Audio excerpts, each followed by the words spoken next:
Hello বন্ধুরা, প্রতিদিনের ন্যায় আজকে আপনাদের জন্য আমি নিয়ে আসলাম ভূমি মন্ত্রণালয়ে আওতাধীন সার্ভেয়ার পদে মূলত 238টি পদে আবার একটি সংশোধিত নিয়োগ বিজ্ঞপ্তি, মূলত পূর্ণ সংশোধিত নিয়োগ বিজ্ঞপ্তি প্রকাশ করেছে। আমি বিস্তারিত পদের নাম, পদ সংখ্যা, আবেদন পদ্ধতি, আবেদন ফি, কিভাবে আপনাদের আবেদন সম্পন্ন করবেন বিস্তারিত এই ভিডিওতে তুলে ধরার চেষ্টা করব। মূল ভিডিও শুরু করার আগে আপনি যদি বিডি অ্যাপ্লিকেশন অন মোবাইল চ্যানেলের নতুন সদস্য হয়ে থাকেন, অবশ্যই আমার এই চ্যানেলটি সাবস্ক্রাইব করে পাশে থাকা বেল আইকনটি অল করে রাখবেন। তো চলুন কথা না বাড়িয়ে আমরা মূল আলোচনা শুরু করি। আমরা এখানে দেখতে পাচ্ছি বন্ধুরা, গণপ্রজাতন্ত্রী বাংলাদেশ সরকার ভূমি মন্ত্রণালয়ের যে পূর্ণ সংশোধিত নিয়োগ বিজ্ঞপ্তিটি প্রকাশিত হয়েছে। 1 নম্বর পদের নাম দেখতে পাচ্ছি সার্ভেয়ার পদে নিয়োগ দেওয়া হবে। গ্রেড 14 হিসেবে বেতন প্রদান করবে এবং বেতন স্কেল দেখতে পাচ্ছি 2200 থেকে 24,680 টাকা প্রদান করবে।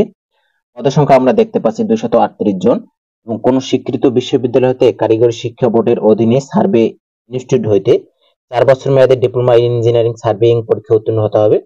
যে সকল জেলা প্রার্থী আবেদন সম্পন্ন করতে পারবেন, দেখতে পাচ্ছেন সকল জেলার প্রার্থী আবেদন সম্পন্ন করতে পারবেন। আপনারা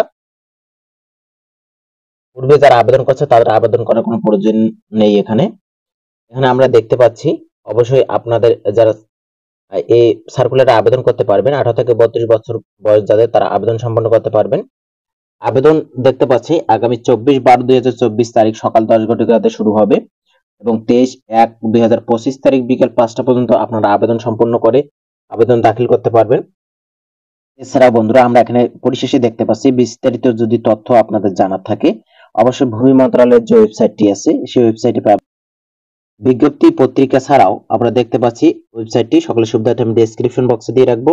আপনারা চাইলে সেখান থেকে সার্কুলারটি ডাউনলোড করতে পারবেন এবং সেখান থেকে আবেদন সম্পন্ন করতে পারবেন। এছাড়া যে আপনারা সার্কুলার যে স্ক্যান কোডটি দেখতে পাচ্ছেন, স্ক্যানার কোডটি দিয়ে আপনারা বিস্তারিত দেখে নিতে পারবেন। শেষ তারিখ এবং সবার জন্য অপেক্ষা না করে যথেষ্ট সময় হাতে রেখে আবেদনকারীকে রেজিস্ট্রেশন সম্পন্ন করার জন্য পরামর্শ দেওয়া হয়েছে। পরিশেষে দেখা যায় আবেদনের শেষ সময় পর্যন্ত অপেক্ষা করতে করতে শেষে সার্ভারের সমস্যা হয়ে যায় আর আবেদন করা যায় না। এ কারণে এই কথাটি বলেছে তারা, সময়ের আগেই আবেদন সম্পন্ন করবেন। এই ছিল মূলত ভূমি মন্ত্রণালয়ে সংশোধিত যে নিয়োগ বিজ্ঞপ্তিটি প্রকাশিত হয়েছে সার্ভেয়ার পদে 238। Video application on mobile channel পক্ষ থেকে সংক্ষিপ্ত প্রতিবেদন। এই সার্কুলার সম্পর্কে আপনাদের যদি কোনো কিছু জানার থাকে অবশ্যই কমেন্টে জানিয়ে রাখবেন। সকলে ভালো থাকবেন, সুস্থ থাকবেন। ধন্যবাদ।